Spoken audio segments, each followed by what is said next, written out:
हर हर महादेव। दोस्तों, साधकों, हमारे इस वीडियो में आप सभी का हार्दिक अभिनंदन है। देह नक्षत्र संरेखण, ब्रह्मांडीय ऊर्जा का शारीरिक सेतु। यथा पिंडे तथा ब्रह्मांडे, यथा ब्रह्मांडे तथा पिंडे। दोस्तों, इस चराचर जगत में जो कुछ भी उस अनंत ब्रह्मांड में व्याप्त है, वही सूक्ष्म रूप हमारे इस 5 भौतिक शरीर में भी विद्यमान है। हम केवल रक्त और मांस का पुंज नहीं है। सिर्फ हम केवल रक्त और मांस का लोथड़ा नहीं है, पुंज नहीं है, बल्कि हम आकाश गंगाओं के उन नक्षत्रों और ग्रहों के प्रतिबिंब हैं जो निरंतर अपनी ऊर्जा से हमें संचालित कर रहे हैं। ज्योतिष शास्त्र और योग विज्ञान के इस अनूठे संगम में हम अक्सर भूल जाते हैं कि हमारी राशि केवल हमारे भविष्य का दर्पण नहीं, बल्कि वह हमारे शरीर के भीतर स्थित ऊर्जा केंद्रों, चक्रों का एक विशिष्ट ब्लूप्रिंट खाका है। प्रार्थना या साधना के क्षणों में हम अक्सर केवल शब्दों और भावों पर ध्यान केंद्रित करते हैं, लेकिन हम यह भूल जाते हैं कि हमारा शरीर उस समय एक दिव्य एंटीना की तरह कार्य करता है। एक एंटीना की तरह। यदि एंटीना का संरेखण सही दिशा में ना हो, तो जैसे कि केबल के कनेक्शन, एंटीना जब तक सही नहीं होगा, आपके टीवी पे चित्र नहीं आते। उसी प्रकार से यह दिव्य एंटीना का संरेखण सही दिशा में नहीं होगा, तो आकाश में गूंजती हुई ईश्वरीय ध्वनियां हमारे भीतर स्पष्टता से नहीं उतरती हैं। और प्रत्येक राशि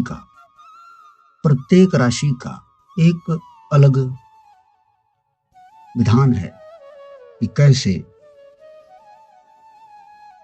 कैसे और किस प्रकार से हम करें और उसके पूर्ण फल को प्राप्त करें।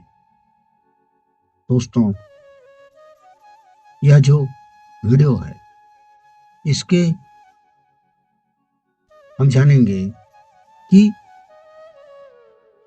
हमारे जीवन में नक्षत्र के प्रभाव से हम कष्ट या ग्रहों के प्रभाव से हमें कष्ट मिलता है, लेकिन सही मुद्रा, सही दिशा और सही ढंग से करने से कैसे उस ब्रह्मांडीय संतुलन को हम बनाएंगे।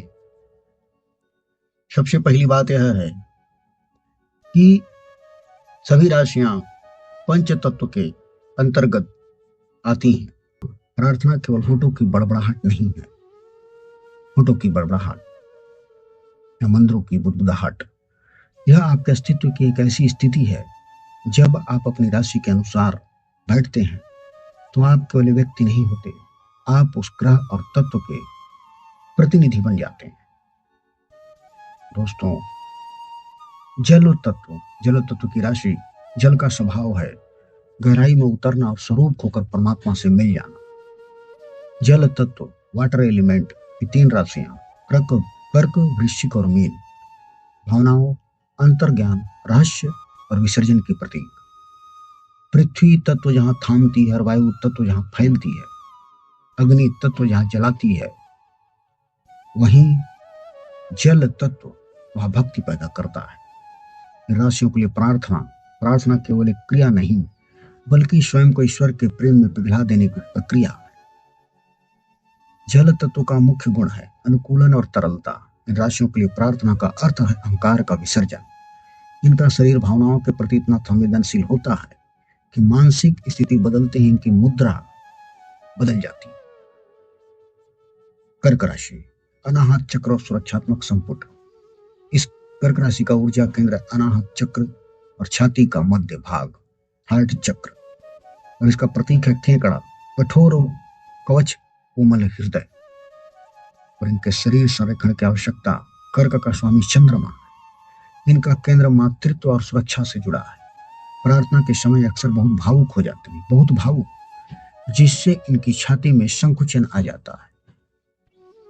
प्रार्थना के दौरान अपनी छाती को थोड़ा फैलाकर रखें ताकि फेफड़ों का निचला हिस्सा पूरी तरह से सांस ले सके। और कर्क जातकों के लिए पद्म मुद्रा, दोनों हथेलियों की जड़ों को जोड़कर उंगलियों को कमल की तरह खोलना। सामान्य लगेगा दोस्तों, परंतु यह अत्यंत प्रभावी है। यह हृदय चक्र को ब्रह्मांडी कृपा ग्रहण करने के लिए खोलती है। शंख मुद्रा, यह मुद्रा इनके भीतर के चंद्रमा को शांत करती है और मानसिक अस्थिरता को भक्ति में बदलती है।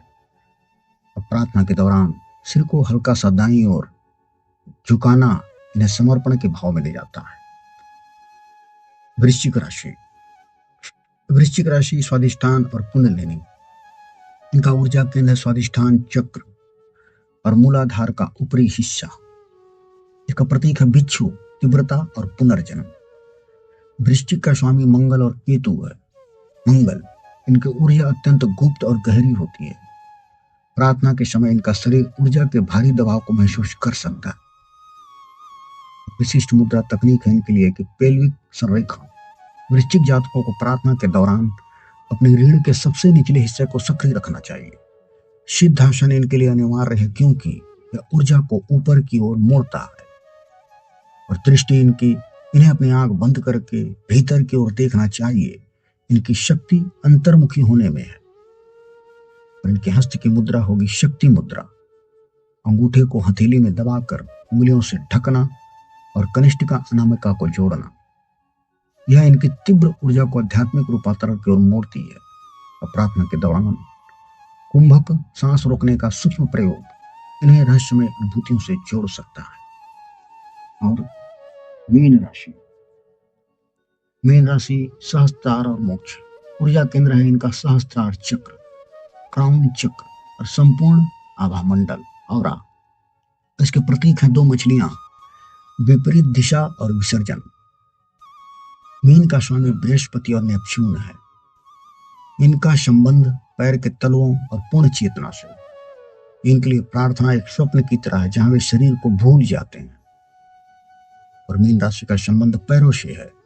प्रार्थना के दौरान सुखासन में बैठते समय यह सुनिश्चित करें कि आपके तलवे ऊपर की ओर हों या एक दूसरे को स्पर्श कर रहे हैं। और मीन जातकों को प्रार्थना के दौरान शरीर को इतना ढीला देर छोड़ देना चाहिए, एकदम ढीला छोड़ देना चाहिए जैसे वे पानी में तैर रहे हैं। और यदि संभव हो तो शवासन में प्रार्थना करना इनके लिए गहरा ध्यान बन सकता है। और हस्त मुद्रा में शून्य मुद्रा, मध्यमा उंगली को अंगूठे की जड़ में लगाना, यह इन्हें शून्य में विलीन होने और ब्रह्मांडी नाद सुनने में मदद करती है। और प्रार्थना के दौरान हथेलियों को गोदी में एक दूसरे को ऊपर भैरव मुद्रा में रखें। यह इनके भीतर बहती भावनाओं को शांत करेगा, भावनाओं के सागर को शांत करके आनंद में बदलेगा। अब दोस्तों, जैसे कि आपने जाना कि कर्क इनका मुख्य केंद्र है हृदय, बैठने की मुद्रा सुखासन कोमल और इनके लिए हस्त मुद्रा है पद्म मुद्रा। और प्रार्थना का स्वभाव है इनका आंसू और प्रेम। वृश्चिक, इनका मुख्य केंद्र स्वादिष्ठान चक्र, बैठने की मुद्रा सिद्धासन, हस्त मुद्रा में शक्ति मुद्रा, तीव्रता और तप। और मीन सहस्त्रार, बैठने की मुद्रा शवासन या पद्मासन, हस्त मुद्रा है शून्य मुद्रा, विसर्जन और शांति। दोस्तों, हमने देखा कि जल तत्व ने हमें भक्ति का विसर्जन दिया